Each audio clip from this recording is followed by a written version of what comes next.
everyone. You are listening to the European Corner, and as usual, we are broadcasting from the European Parliament. My name is Sofia Trindade, and I'm the host of this show, but not alone. The European diversity is here represented by Spain, Portugal, Italy, and Belgium. Stay tuned because we'll bring you Europe in a special expats program in the next 30 minutes. As I told you before, today we have an Experts Special, a tribute to all of us and Europe's diversity and identity. I have with me Marta Velho from Portugal. Olá, Marta. Hello, everyone. Dario Groppi, our Italian journalist, is also on studio with us. Ciao, Dario. What a good Italian accent, Sofia. I feel like I'm in Firenze. Buongiorno. Buongiorno. Still from South, the Spanish Zurin Jalón. ¿Qué tal? Buenos días a todos nuestros oyentes, which means good morning to all our listeners. And at last but not at least, we have Loïc Verreigner to explain us how difficult it can be to experts to integrate themselves in the city life of Brussels. Isn't it right, Loïc? Yes, that's right, Sofia. Bonjour à tous. As I told you already, our program today is dedicated to experts. But what is it? We went and checked on the Oxford Dictionary and we found a definition. A person who lives outside their native country. But you know that here in the Think European, we don't stick by the rules, neither definitions. We are stories, we are people, we are you. So our journalists team went on the streets, talked with experts and ordinary citizens to tell us what's the magic behind Brussels, the city that hosts our radio program and us too. Without further delay, let's lay the sails and go on this adventure.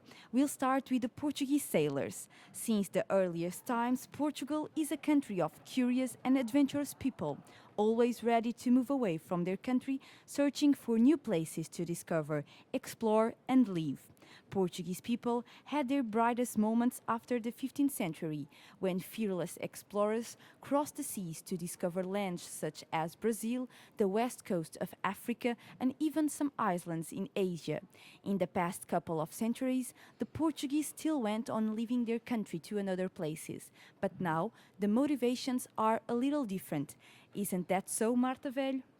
Yes, Sofia, thank you for that historical and accurate introduction. Indeed, in the past, Portuguese were explorers and they left their country in the search for adventures and richness. But lately things have changed a lot. As the world is not as unknown as it used to be, Portuguese mostly go abroad for better life conditions. And since the 19th century, we've watched three different waves of immigration. And what kind of immigration has that been? Well, first of all, these three waves of immigration happened in periods when Portugal was in some sort of crisis. The first one was in the late 19th century, beginning of the 20th century, when Portugal was almost bankrupt and the monarchy was struggling to survive. In 1910, the Republic was implemented, but still the times were hard. The governments were constantly changing, and there was a feel of fear and uncertainty always present. The countries that to where people were living were mostly Brazil, United States, and also England. And what about the second period of migration, Marta? The second period of immigration was in the 70s and the 80s of the 20th century. If in the first wave there had been a change from monarchy to republic, here we have a change from a dictatorial to a democratic regime. Still, there were confused times with persecutions and nationalizations. It is estimated that more than 1.5 million Portuguese left their country, most of them non-qualified people. And France was the number one destiny, followed lately by Switzerland and Luxembourg. And finally, when was the third wave of migration? This third wave of immigration is the one Portugal is living right now. There is no major change in the political regime, but the country is living this huge economical crisis that is headlines in international news. The unemployment is high. It has reached lately 14%, and people are searching for jobs in other countries. The difference here is that this range of immigrants is the most qualified ever. You see doctors, lawyers, engineers, journalists, and managers all going away searching for better living conditions, for jobs, and for better salaries. Some specialists say that this brain drain will have really negative effects in Portugal in the future because the country is allowing the specialists, the ones who could actually do anything to solve this crisis, to go away. But there is also another problem that most of these new immigrants don't count on. And what's that problem? Well, the crisis is general. It's not only in Portugal. It is European. It is almost worldwide spread. Some Portuguese leave the country wanting to find the El Dorado of jobs abroad. But the reality, it's not like that. Let's hear the story of this young man, Antonio Cruz, who went to Brussels trying to find a job 2 months ago, and currently he is still unemployed. I decided to come to Brussels because I wasn't finding any job back in Portugal, and I thought that Brussels would be the best place to come since it's the administrative center of Europe. When did you arrive? Arrived 2 months ago. And so far, the searching for a job, how is it going? It's going good. There's plenty of jobs, but there's also plenty of people applying, so I haven't found anything yet. I'm pretty confident, we'll see, but until now I'm still looking. Did you graduate? What are your studies? Got a bachelor degree in journalism, and I'm a postgraduate in political sciences. With all this graduation, what kind of jobs were available for you or not available for you? How was your searching for a job in your country that make you in the end decide to come abroad? First of all, as we all know, there's no jobs in Portugal. And even if you find a job, you get to receive, you either receive nothing or they pay you the minimum salary. And I think that at 26 years old, it's time for me to get some money and get out of my parents' house. And so that's what I did. And I came here to Brussels. Being here for 2 months and still finding a job, is it getting more difficult than you were expecting? Yes, but I thought that I had an illusion about what I could find here, and the truth is that I wasn't expecting that many people here looking for jobs too. There's a lot of young people here, and with high qualifications too. I'm not disappointed, but I think things will come. There's plenty of jobs, that's for sure. And if we're going to compare it with Portugal, there's a lot more jobs here, and the opportunities are a lot bigger, and you get paid a lot better. Of course, there are many cases of success, but this shows us that going abroad is not always piece of cake. Between 2009 and 2011, the number of graduated unemployed leaving the country raised 49%. And now it seems that finally the Portuguese leaders have awaked to this reality. The president said recently he was really worried with these numbers, and the government asked the European Commission for help. And what kind of help would that be? The government proposed a program that, if accepted, will benefit from 77,000 to 165,000 young people. They want about €1 billion for an initiative called Young Impulse. Although it's still not well known how is it going to work, the idea is to develop a certain number of actions that in the end will make the numbers of the young unemployment decrease. Well, we really hope it will work. Thank you very much, Marta. Now from Portugal to Italy, the country with the highest number of expats in Belgium. Isn't it right, Dario Groppi? Yes, it is.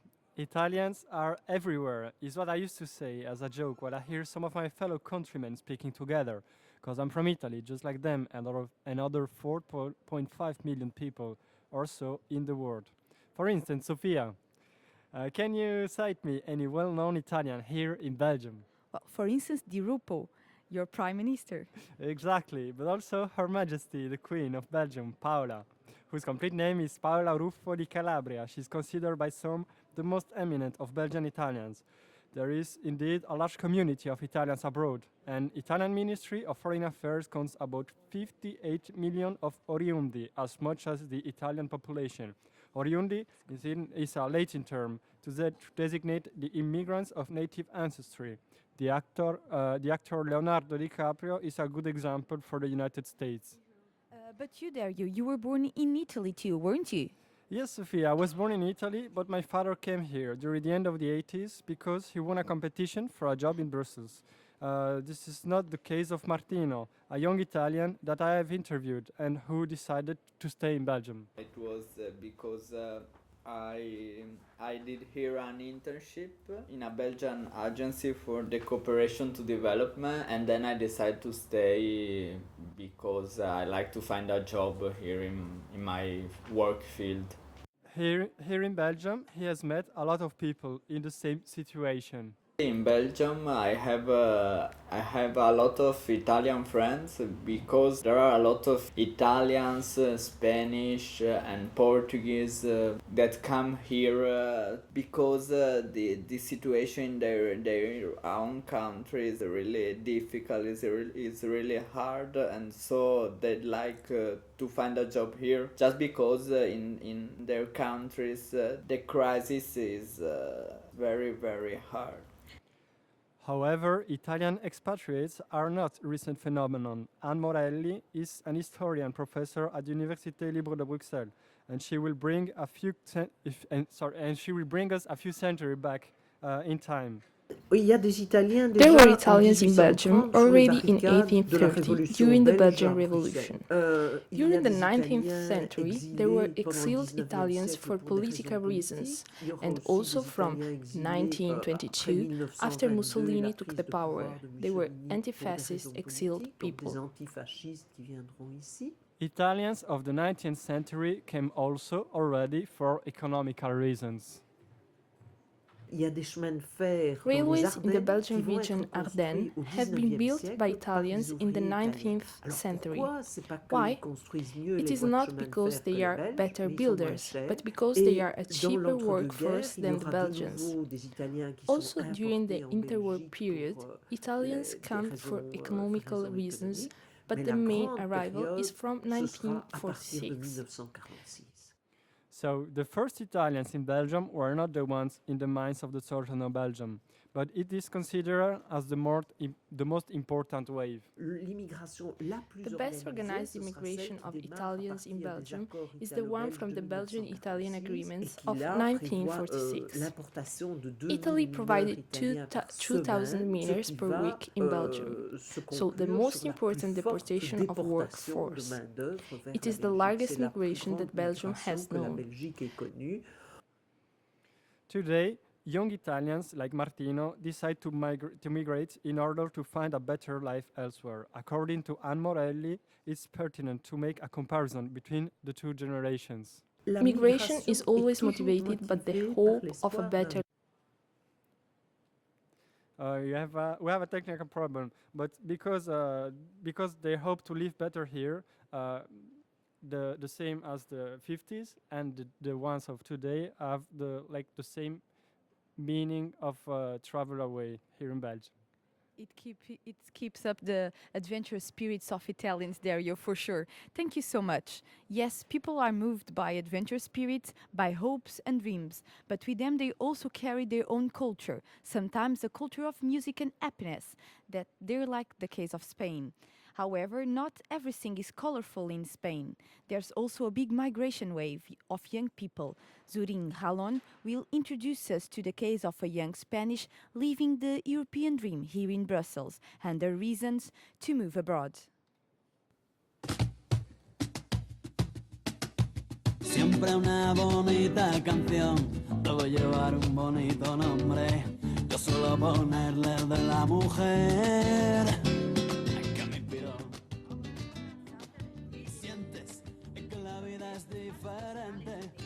A personality that many of you know, as this nationality is the fifth biggest community of foreigners in Belgium, only after Italians, French, Dutch and Moroccans, and are the 4% of the foreign population in the country. Spanish first arrived to Brussels in a wave during the Franquism regime in the 40s and the 60s, looking for democracy and a better economy.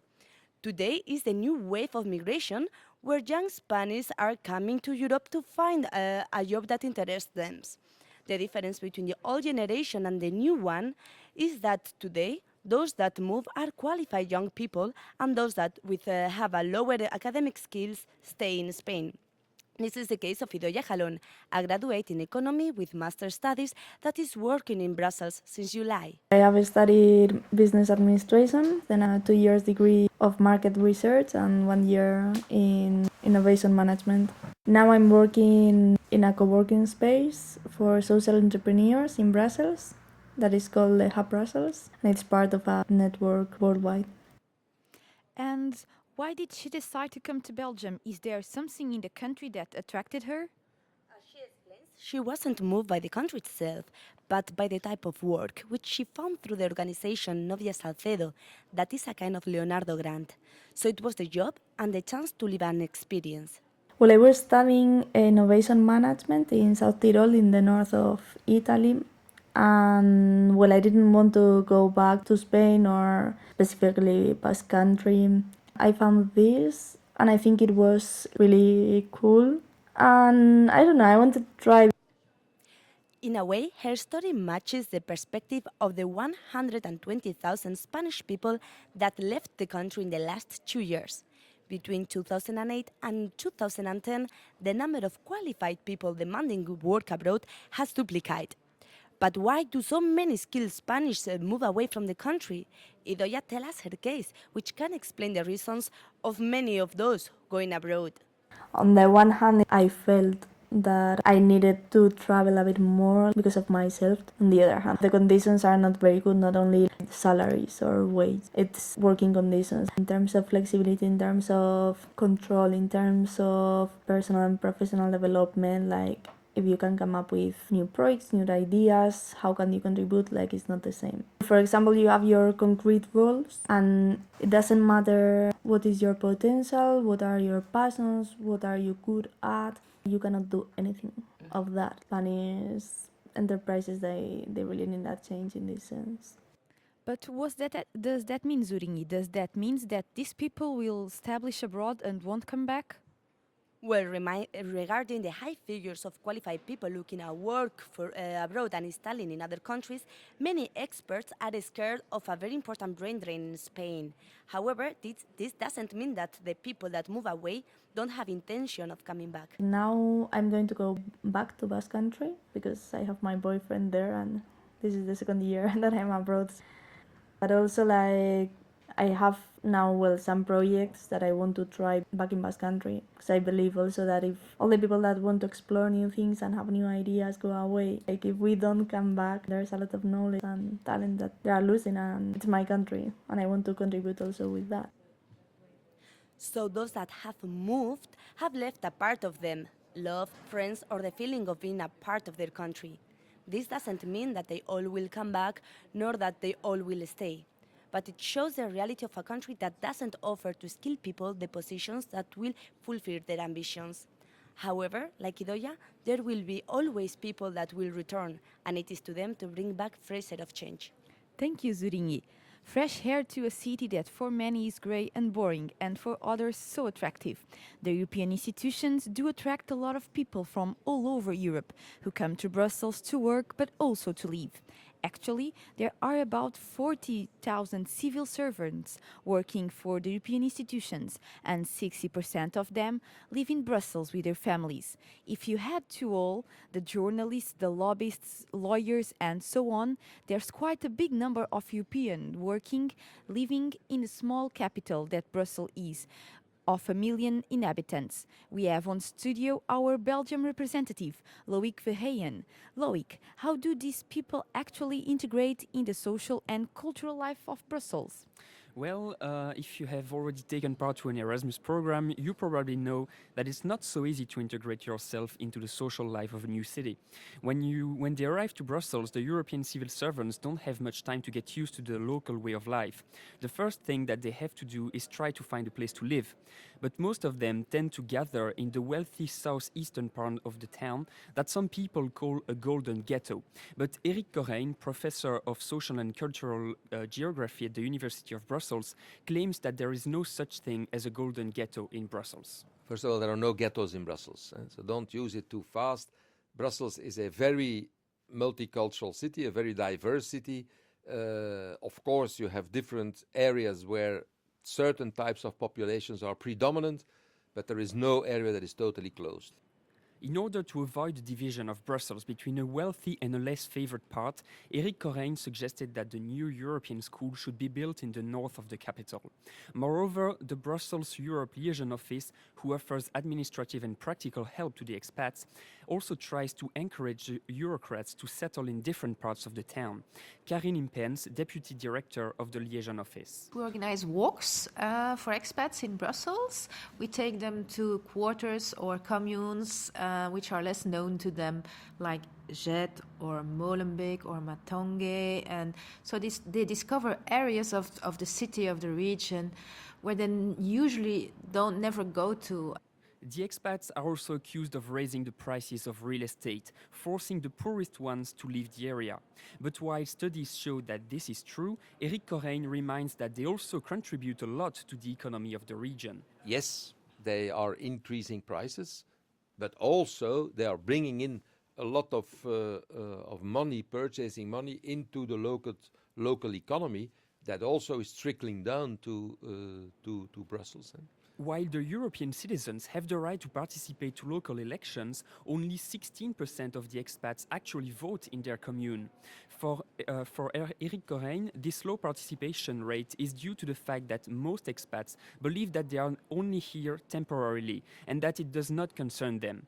But another explanation is the complexity of the Belgian political system. It is very difficult to integrate you in Brussels. Brussels is a city that is a region with 19 municipalities, with 2 communities. Imagine you are a German or a Finnish ecologist, and you want to integrate. In which party you have to integrate? The French-speaking party or the Flemish-speaking party? The problem is the same when it comes to integrating the expats into the social or cultural life of Brussels. Most events are aimed at the French or the Flemish community, but not enough are created for the foreign population of Brussels. One of these few projects that bridge the gap between the Brussels citizens and the expats is the Zinneke Parade, which celebrates the diversity of Brussels' population. Karine Impens. We had an interesting project a few years ago. It was a project around how to integrate expats in the Zinneke Parade, where they can meet with Belgians. And it was a very interesting project because we had a lot of response from the European institutions. So that was maybe a small but a very interesting first step where Belgians and Europeans could meet. So if Brussels wants to have a better integration of the European workers, it has not only to be the host of European institutions, but really the capital of all Europeans, where each of them can feel at home. Yes, Loic, thank you so much. As they used to say, home is where heart is. And we have a special message from our heart to all our listeners today. As you all know, today is our last show. And in name of all the team, Cornélia Matis, Dario Groppi, Loic Verheyen, Marta Velho, Sara Dieger, Zorine Zalon, and me, Sofia Trindade, I would like to thank to all the sound technicians and our teacher and mentor, Grégoire Louis, that have always been very helpful and a key word in our work that we for our program that we gladly broadcasted to you in the last 6 months.